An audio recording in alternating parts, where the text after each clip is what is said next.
Just to start the session, how we'll want to structure it is like just how IP works and what are the legal issues involved, and then we can open the forum for questions. So if you can just brief us about the property laws in India and how it works and what are the changes that have been going on in the recent past. Okay. So, broadly classifying intellectual property, you can classify into trademarks, patents, copyrights, industrial designs. Most relevant to today's forum would be trademarks, of course, which are the brands, and which is essentially the component that goes in any franchise arrangement, apart from other components, of course. So, brands, as we all know, is anything that can act like a source identifier is a brand. So our law also defines a trademark to be anything which connects you to the source. So it could be a mark, just a name. It could be a logo. It could be now even shape of goods. So a shape of Coca-Cola bottle also acts like a trademark. So even if I remove the words Coca-Cola from it and I just put a bottle which is of the shape of Coca-Cola bottle, I'm sure each one of us in this room is able to identify that it's a Coke bottle and it's not a Pepsi's bottle. So that shape has now started to act as a source identifier. It helps me connect to the source. So that is also therefore a trademark. Combination of colors, red and white for toothpaste. So Colgate says red and white for toothpaste belongs to me because I've been using it for decades now. And if you see a red and white toothpaste on the shelf, the first impression you get it's a Colgate, right? So therefore combination of colors can be a trademark. Even single color can be a trademark. Cadbury has been fighting tooth and nail with various chocolate manufacturers across the globe saying purple color belongs to us. And so if you see a purple color chocolate off the shelf, you're tempted to believe that it's a Cadbury chocolate. You may go ahead and find it's a different brand, but the first impression is that it's a Cadbury chocolate. So that is also therefore a trademark. Now, the concept of actually marks is growing beyond these traditional marks and even going to smell and sound marks. So, we all know the sound of the Microsoft or even the Twitter, a tweet sound. The moment you hear that sound, you know it's a Twitter thing. And similarly, even smell has been recognized as a trademark. So one of the popular stores, Victoria's Secret, says that their stores have a peculiar smell, and they've claimed the trademark rights on that smell, saying that the moment you enter that store, you can actually identify that it's a Victoria's Secret store, even if you bring someone blindfolded. So anything that really connects you to the source is a brand, and it's protected. Brands are protected majorly through use, so you actually acquire rights in a trademark by using it. The more you use the brand, the more stronger you build it. That's why the brands which have been in existence for decades are one of the strongest brands that we see. But obviously, it is not just the quantum of use, it's not just the length of the user, but also the quantum of use. So some brand may really grow in the last 5 years, and that is what we've been seeing in the e-commerce industry. So like Myntra, the person from Myntra was really talking about some of the brands that have grown popular in the last 2-3 years only, and now we know, we can identify those brands, although they've just been in existence for just 2-3 years.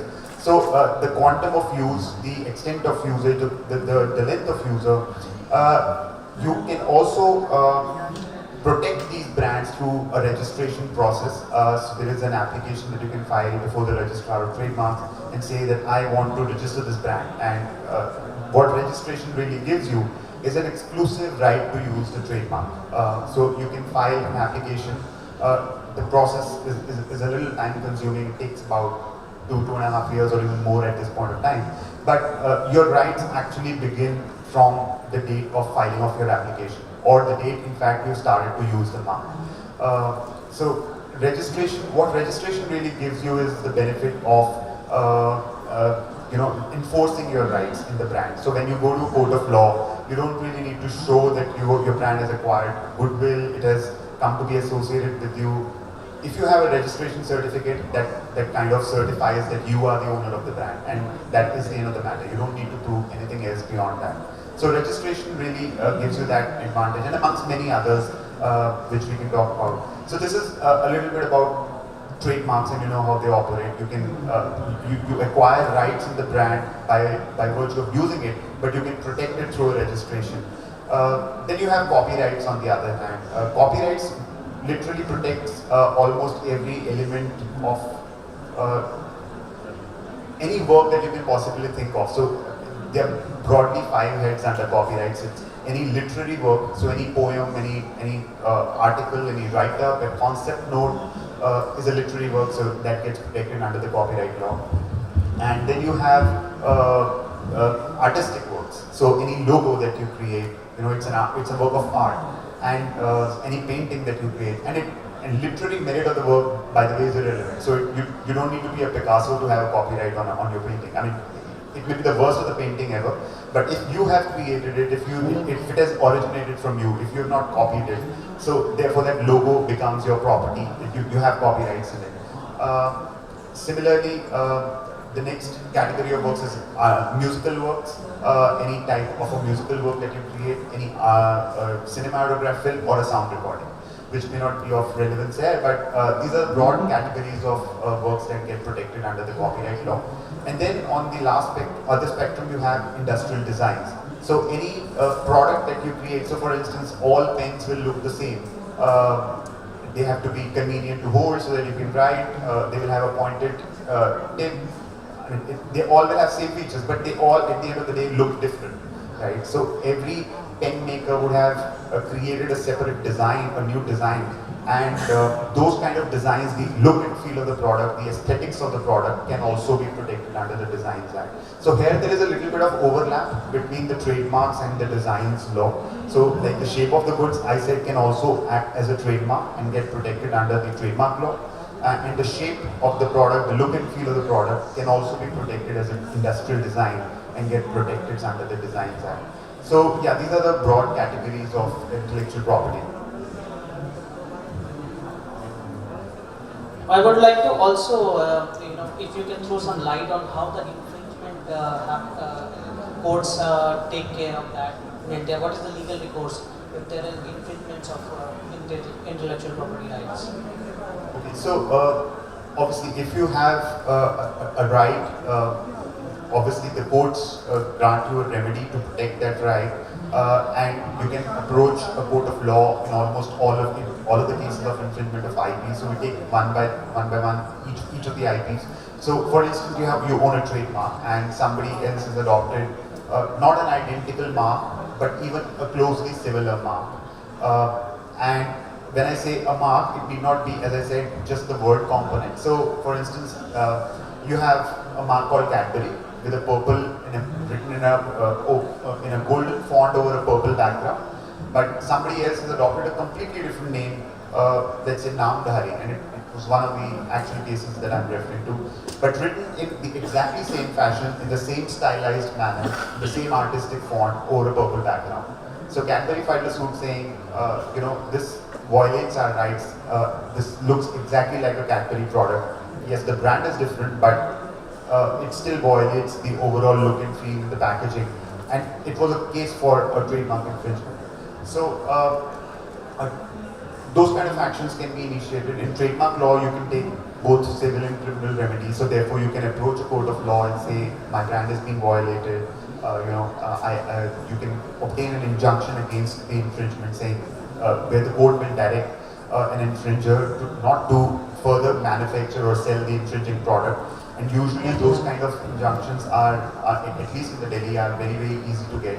And it's almost a matter of routine. The Delhi High Court has been very, very proactive. So if you have a brand, you have a registered mark, you go to a court of law and say, look, I have a registration. The other person is using a brand which is very, very similar, and it is going to create confusion and deception in the market.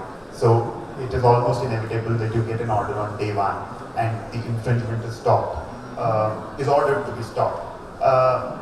You also have criminal remedies available in law where you can approach the police. Those criminal remedies are more effective in case of copyright infringement, because in our copyright law, the police has direct power to take cognizance of an offence.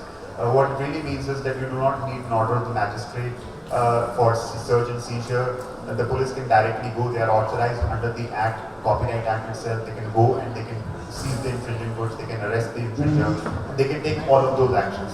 in the trademark law, there is actually a provision which says that the police can do this, but they have to wait for the advice of the registrar to confirm that there is infringement. They have to take the opinion of the registrar of trademarks into consideration. So that effectively delays. So for instance, if I see there is some counterfeiting happening, some infringement happening, and I want to take immediate action because let's say it's very close to Diwali, and it happens a lot at this point of time in the year. Very close to Diwali, there are a lot of counterfeit goods and infringing goods just come into bulk in the markets, and then they are distributed very quickly, and suddenly everything disappears in 20 days. So I know that the product is there. I don't have that much time to really go to the court or to the magistrate to get an order, and then to go and do the search and seizure of infringing products. So what I do is, if let's say my artistic work, as I said, my logo or my trade dress is being, how my product looks, has been imitated, I make out a case for a copyright infringement and say that my artistic work has been copied. And I can go to the police directly, I can file a complaint there. The police will accompany, they will conduct the raids, they will seize the infringing goods, and they have the power to arrest the infringer as well. So those kinds of actions are very, very effective, especially in cases of copyrights. Rest in the trademarks and the designs law, usually those are civil actions where you approach the court, you get an order from the court. The court can also give you a local commissioner who can go and search the premises and who can seize the infringing goods. But those are civil remedies, there are no criminal actions there. So there you get an injunction order, but there's no criminal penalty on the other side. So these are broadly the kind of actions that